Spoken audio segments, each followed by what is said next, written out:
Hi, it's T, and I am really happy to be back here with you talking about our theme of harmony.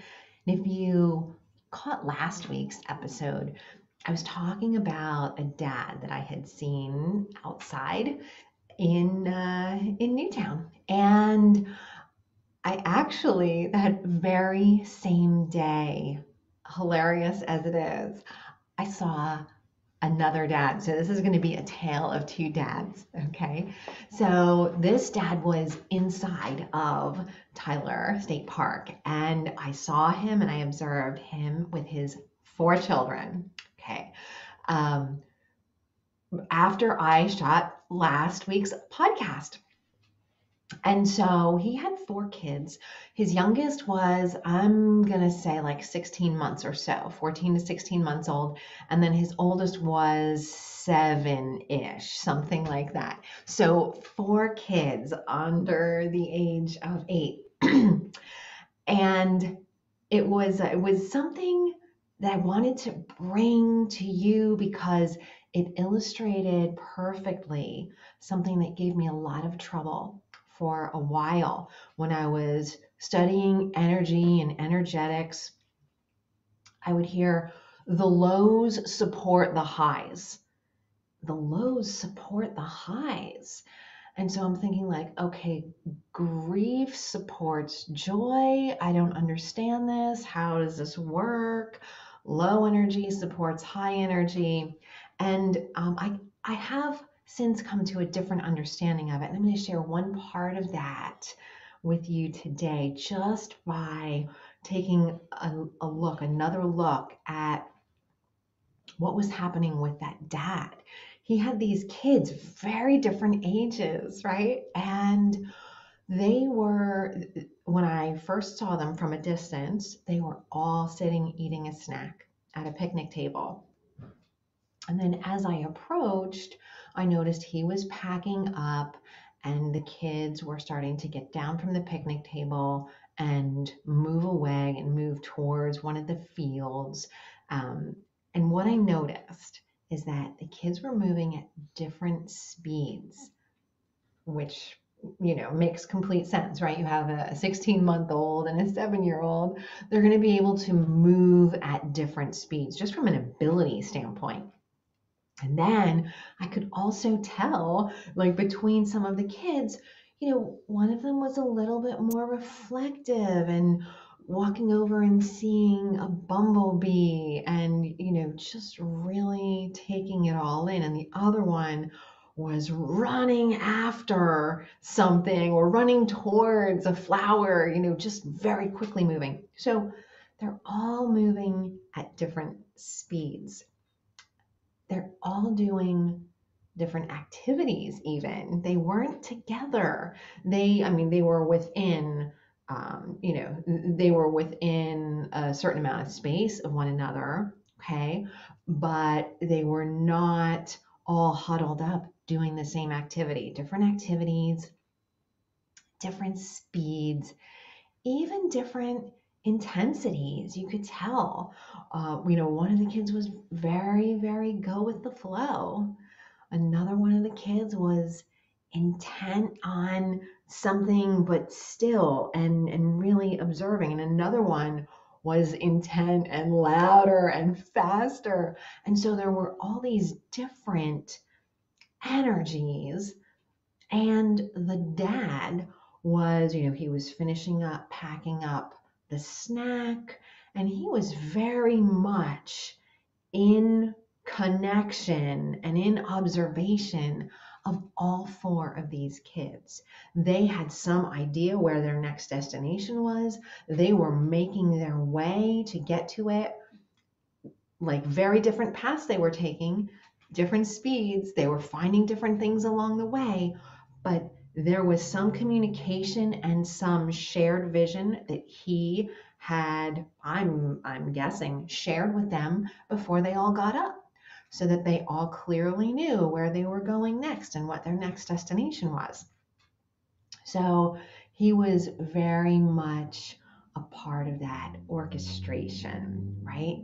So he allowed He allowed that space, he allowed the differences, but he was also part of the guidance around what was next. So that was just very, very different from the first dad, right? Who was doing his own thing while he was physically present for his daughter, did not hear what she was communicating to him. And then, and I'm not sure whether or not I made this clear in my last episode, but then when she, started a second sooner than he wanted her to go across the street, he was very quick to direct her. No, no, no, sweetie, hang on. And very quick with that. And so I I was reflecting about this quite a bit in the time that's passed since then. And I thought, I, for the longest time, also had an idea, and I fall into this trap still sometimes, where it's very seductive to think I can just drop in, whether it's to a conversation or to a challenge that my child is having, that I can just drop in and have a blinding insight, maybe even a crazy solution, like, wow, mom, that's the greatest thing since sliced bread. Where do we get that kind of notion?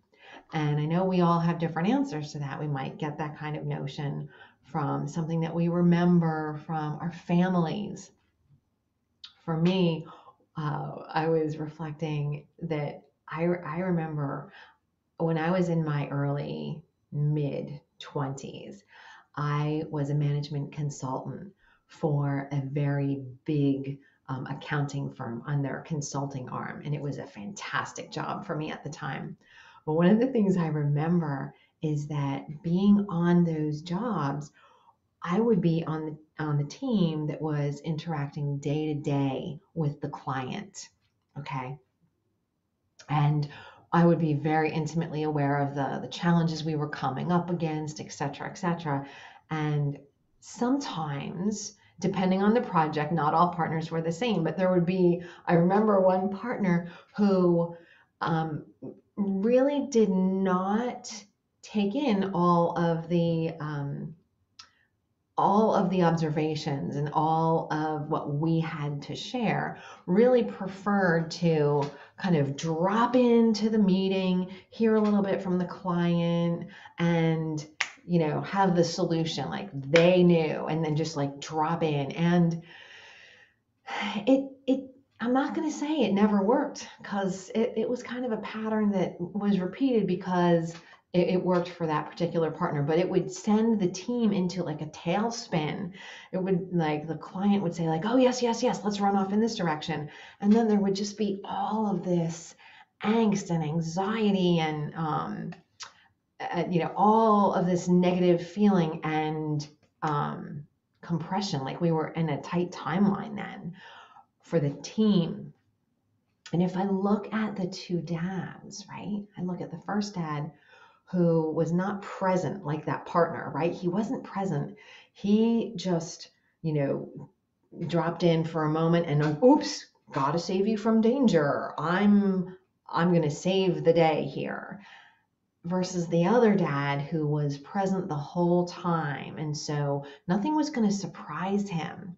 And if something started to go off in a direction that he didn't like, he could just say, hey, Sally, let's, come over this way a little bit. So it wouldn't be like a bucket of cold water in Sally's face. It would be more like, oh, okay, I'll just course correct a little bit here to get closer to dad. And so the difference there is that there was that connection. That second dad was really, through his observation, through his presence, was remaining connected to all of his kids. He wasn't right over them, seeing exactly what they were doing. Somebody could have gotten stung by a bee, but then he would have been there listening when the kid said, ouch, and started crying. Immediate. He would have been there. It wouldn't have been like, oh, what's going on? What's going on? And let me take my earbuds out, my AirPods out, whatever they are. So I just really want to again underline that that really supportive role that presence provides in achieving a more harmonious state, a smoother energy. And I want to dial back to that uh, that sentence that I said before about the lows support the highs. So when I say the lows in that example with that dad, most of his kids were either moving ahead of him or faster than he was moving. And he was kind of, he was in observation mode and making sure he could kind of take it all in. So he was moving a little slower, so a lower frequency of vibration, supporting those four beautiful children who were in a higher state of vibration, a faster speed of movement, most of them. So that was one way I wanted to bring that full circle with the lows supporting the highs. I hope that something really spoke to you and helped you just gain a different vantage point with harmony and with presence today. We're going to continue with another aspect of harmony next week. I look forward to seeing you then. Bye for now.